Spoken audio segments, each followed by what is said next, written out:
Good morning. Today we are discussing introduction of quantum mechanics. As you see, in the classical mechanics, we study the motion of a particle or a body where it has a definite shape and a size. And while moving, it has a trajectory. It implies that in classical mechanics, space localization is inherent. Similarly, the second thing is laws of linear momentum conservation, angular momentum conservation, and total energy conservation are followed. It implies that momentum, angular momentum, and energy can be assigned to the particle. A body can be as small as electron and as big as a star.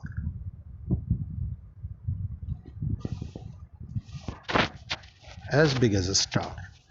But when a particle is from fundamental constituents of the nature,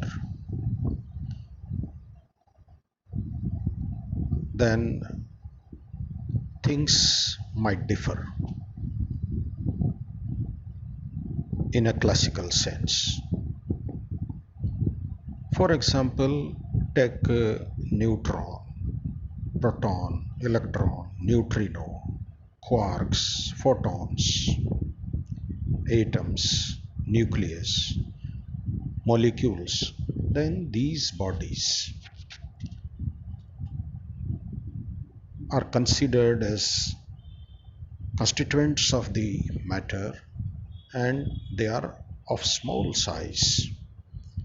Then in this case, space localization and trajectory, these two concepts are questionable. When the phenomena on a small scale, minuscule scale were studied, then we found that there were observations when a particle behaved like a wave and wave behaved like a particle in certain experimental conditions. So we came across to explain such observations.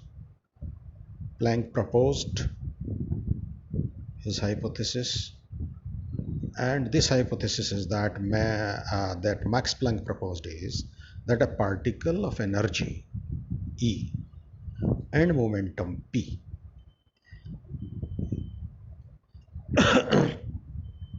can be associated with a wave of frequency nu and a moment and a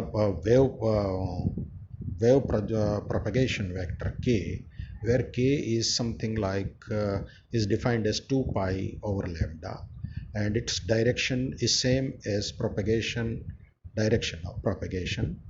And we can say that if there is a unit vector in the direction of k, it is called uk vector. So we come across this thing. Similarly,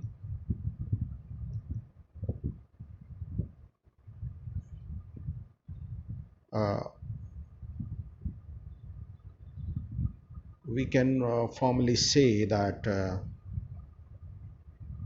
there is another thing which we call this is the Planck's hypothesis. Now, in the other way around, in the reverse manner, there was a hypothesis by de Broglie, which you people know commonly pronounce as de Broglie. So de Broglie said that corresponding to the particle of energy E and momentum P, we can associate a field or a wave of frequency nu and lambda as follows. So nu of the field is equal to E upon H, and lambda of the field is equal to P upon H bracket inverse. We can, in an alternate way, we can say that omega equals to E upon H naught H cross and K equals to P upon H cross, where direction of the momentum is same as direction of the propagation of the wave. Associated velocity with this wave is the wave of wave velocity that you call phase velocity, and there is another velocity which is associated with it, which is called group velocity. V is equal to dE by dP. If this frequency, if the associated field is of monochromatic nature, then we can say that V d by dP, because there is no such variation. It may be very high or very low. Group velocity will be very low, and this frequency phase velocity will be very high. So there is some problem in such sort of associations also, but we can say that here the constant, fundamental constant that is used here is Planck's constant, and the value of that is E equals to 6.6256 10 to the power minus 34, or H cross equals to 1.0545 10 to the power minus 34 joule second. Similarly, you can say that uh, if we consider the momentum of the particle classically, then we can say P equals to mv, and energy equals to P square by 2m, where energy and momentum of the particle are related to a particle which is free. Now let us understand this. Let us associate with this matter or with this particle. Let us associate a wave of psi xt, which is a function of xt and which is moving along the x-axis. Then what happens is that if it is a sinusoidal wave, then it is moving along the x-axis from minus infinity to plus infinity.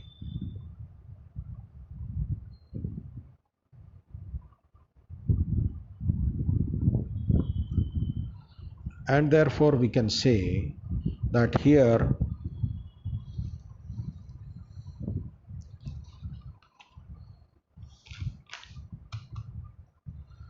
if we see, then we can say that uh, here there is no, this wave goes from minus infinity to plus infinity. Frequency is same and wavelength is also same. Amplitude is also same.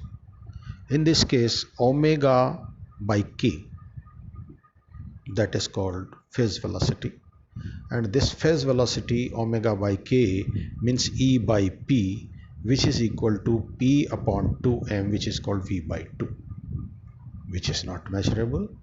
Similarly, if we take the group velocity d by dp, for this then we will get dE by dp, which is equal to d of p square by 2m upon dp, which is p upon m, and therefore it is equal to v, that is the velocity of the particle. So group velocity is associated with the velocity of the particle. Okay, this is physical. But what happens when it is v by 2 or it is less than that? If you take the equation as phase velocity Vp multiplied by group velocity Vg or V equals to c square, then Vp is equal to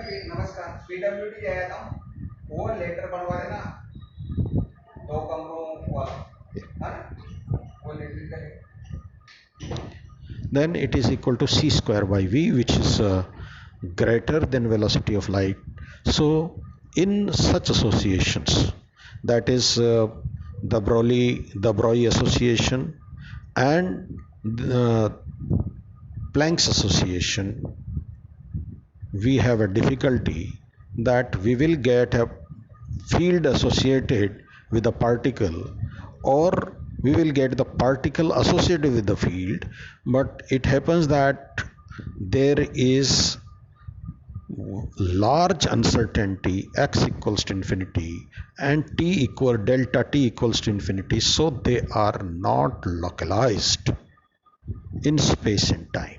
That is the big problem. If we go with Planck's association, Planck's hypothesis, or the Broglie's association, or the Broglie hypothesis, that means superposition results in an amplitude. If now we find that if we superpose velocity, if we superpose several waves ranging from omega plus minus delta omega upon 2 in this range, with the wave vector k varying the k plus minus delta k by 2, then we will get a resultant field in which there is a which is moving with the average frequency omega 0, and there is another wave motion which is amplitude modulation, and this amplitude modulation wave is moving with the group velocity vg, v equals to de by dp or d omega by dk, and this group velocity is associated with the velocity of the particle, and the phase velocity is associated with the average velocity, average dominant characteristic wave of the wave motion, which is not physical, but it represents the particle or the field, and its phase velocity is very, very large.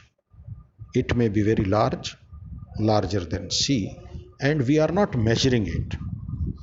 That sort of association means in quantum mechanics, if there is a field of omega and k specifications, then we can associate it with it. Then we can associate it with it. Then we can associate with it energy, a particle with energy E, which is h cross omega, and we can associate with it the momentum P equals to h cross k of the particle. In such a way, the phase velocity is given by omega by k, or ep by e upon ep, or omega by k, that is called c square by vs, that is the signal velocity. Okay. Similarly, if we associated the group velocity d omega by dk is equal to signal velocity, that is also the group velocity, that is also particles velocity, and here this is de by dp, and here it is assumed that we have constructed the field, we have constructed the particle in such a way that it requires superposition of several waves in such a manner that delta omega by delta t is greater than equal to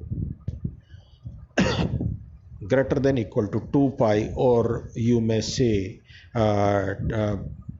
2 pi, and similarly delta k and delta x is greater than 2 pi.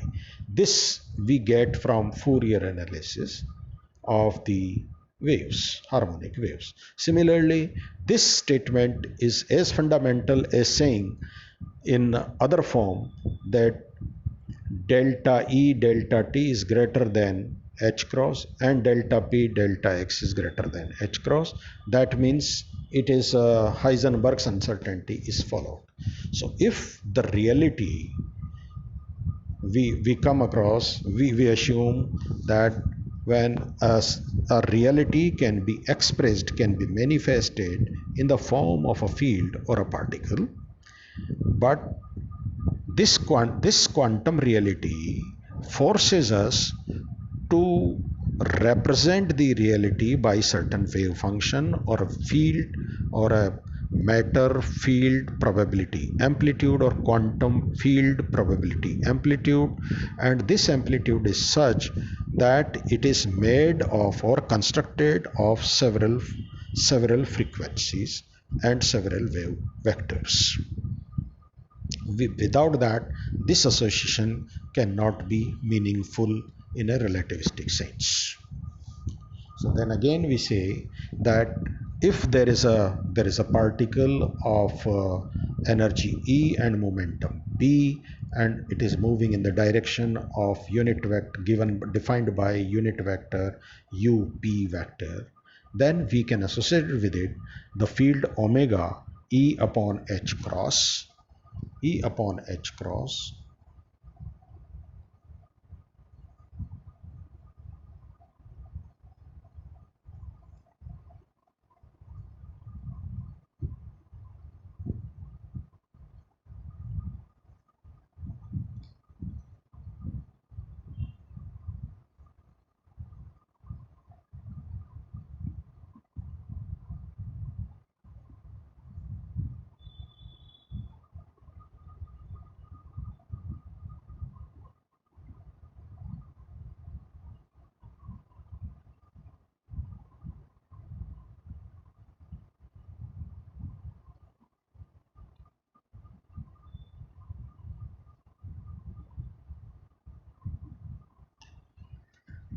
E upon h cross omega is equal to E upon h cross and k equals to p upon h cross, and the energy of the particle is in general given by E equals to p c square upon v g, or signal velocity. Then phase velocity here is defined as dE by dP, dE by dt, which can be calculated, and similarly we can have a harmonic motion of phase velocity, that is E by P, that is called c square by Vs, and we are not going to measure it because it is greater than c. In this observation we find that what Fourier analysis tells us about the superposition of several waves, saying that delta omega and delta t is greater than 2 pi, or delta k delta x, the range, uncertainty in the range, is greater than 2 pi.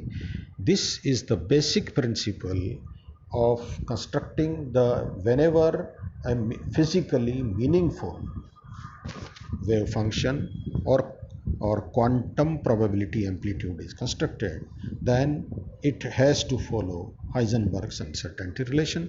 Delta E delta t is also greater than h, or dp dh, delta p delta x is also greater than h.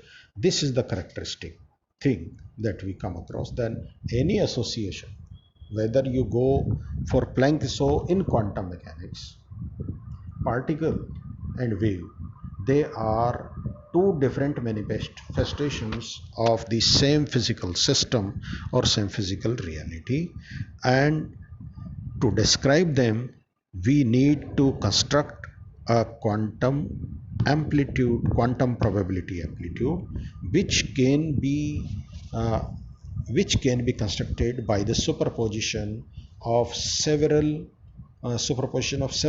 waves of omega in the range omega 0 plus minus delta omega, and wave vector k which falls in the range k plus minus delta k, in such a way that delta omega delta t is greater than 2 pi always, and delta k delta x is always greater than 2 pi. That means the in quantum mechanics, any description has to follow Heisenberg's uncertainty principle, which is coming out of the quantum fluctuations of the physical variables. This is the basic tenet of quantum mechanics to begin with. Thank you.